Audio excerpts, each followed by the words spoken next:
நான் திருச்சிக்கு வந்த உடனே ஒரு செய்தி கிடைச்சது. என்ன செய்தின்னா, இந்த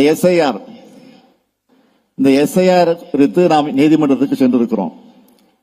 விரைவிலே வர இருக்கிறது, அந்த பிரச்சனை வர இருக்கிறது. 11ஆம் தேதி நாளை தினம் நாம் நடத்த இருக்கக்கூடிய ஆர்ப்பாட்டம் அன்றைக்கு உச்ச நீதிமன்றத்தில் அந்த பிரச்சனை வர இருக்கிறது. நேற்று திடீரென்று அதிமுகவின் சார்பில் உச்ச நீதிமன்றத்துக்கு போய் திராவிட முன்னேற்ற கழகம் வழக்கு போட்டிருக்கக்கூடிய அதில் எங்களை சேர்த்துக் கொள்ள வேண்டும் என்று திடீரென்று போய் ஒரு மனு தாக்கல் செய்திருக்கிறாங்க.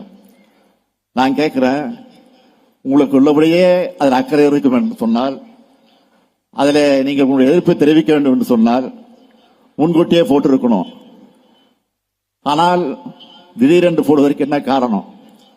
இதை நீங்க யோசித்து பார்க்கணும். அந்த எஸ்ஐஆரை அவர்கள் ஆதரித்துக் கொண்டிருக்கிறார்கள். இன்றைக்கு பிஜேபியோ அல்லது தேர்தல் ஆணையமோ எதை சொன்னாலும் ஆதரிக்கிற நிலையில் தான் இன்றைக்கு இருந்து கொண்டிருக்கிறார்களே தவிர, இன்றைக்கு ஒரு அடிமையாக இன்றைக்கு இருந்து கொண்டிருக்கிறார்களே தவிர அவர்கள் அதை எதிர்ப்பதற்கு துணிச்சல் இல்லை. ஆனால் இருந்தாலும் இன்றைக்கு நாம் தொடுத்திருக்கக்கூடிய வழக்கிலே இன்றைக்கு தங்களை இணைத்துக் கொண்டிருக்கிறார்கள் சொன்னால் ஒரு கபட நாடகத்தை நடத்துவதற்காக திட்டமிட்டிருக்கிறார்கள்.